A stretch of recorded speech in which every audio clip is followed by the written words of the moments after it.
What are insurable earnings? As an employee lawyer dealing with a multitude of employee terminations and other end-of-employment legal matters, of which employers are all too frequently unaware of and have all too often been grossly underpaid, I remain shocked by the lack of understanding surrounding insurable earnings as it relates to employment insurance. Given the employer computations that I've seen in government-filed records of employment, the level of payroll understanding amongst Canadian employers is truly abhorrent, such that once you understand what actually constitutes insurable earnings for purposes of employment insurance, and begin to discern the common lack of legal and mathematical precision amongst employers with respect to employee payroll, you might begin to understand our own focus on aggressively pursuing employers for what they legally owe to their former employees. Insurable earnings for purposes of employment insurance consists of the total employment remuneration and monetary benefits that an employee receives or earns before taxes and other deductions. It is therefore an aggregate or gross amount as opposed to a net amount, with employment insurance premiums being calculated off of that amount, and thereafter the employee's EI contributions and other government remittances and employment deductions are taken off of. As to the specific inclusions of insurable earnings for employment insurance, we can categorize them into 5 categories. 1, base remuneration. 2, bonus and incentives. 3, allowances and expenses. 4, employer contributions to savings plans. And 5, employer contributions to monetary taxable benefits.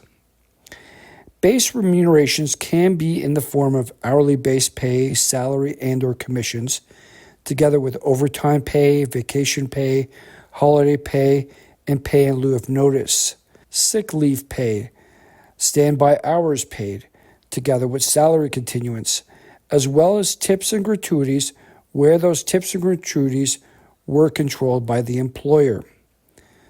Bonuses and incentive payments, as well as shift premiums. Allowances that form part of insurable earnings include a cost of living allowance, room and board benefit allowance, provided the employee is also receiving other insurable earnings at that time, taxable allowances, such as a taxable car allowance of $500 per month.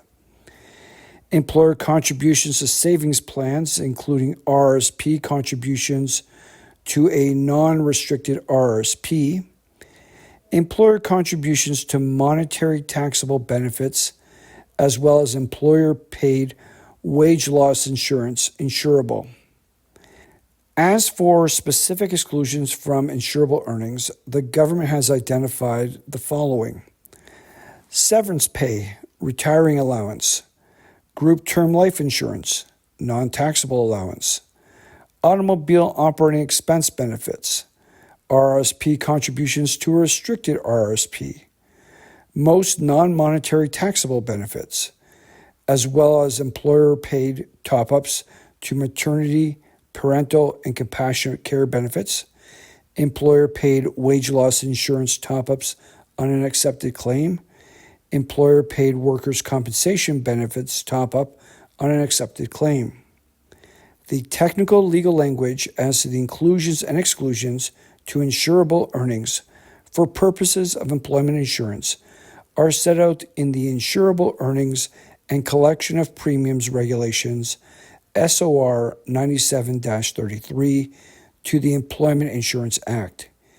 And that is ultimately where we must all look for purposes of making our own determination as to inclusions and exclusions for purposes of employment insurance, which can be very nuanced, with the Employment Insurance Act, the regulations, and court precedent being determinative. Although scrutinizing insurable earnings may appear of little value, especially where an employee has had the maximum contributions made towards employment insurance, what it has shown to ourselves as lawyers that represent employees at the end of their employment is that employers really have no idea as to what they are doing with employee payroll, with too many employees being owed a significant amount of legally earned money and needing to speak with knowledgeable legal counsel as to their personal situation. For an experienced employee lawyer to fight for what you are legally due, contact our law firm today. Thank you.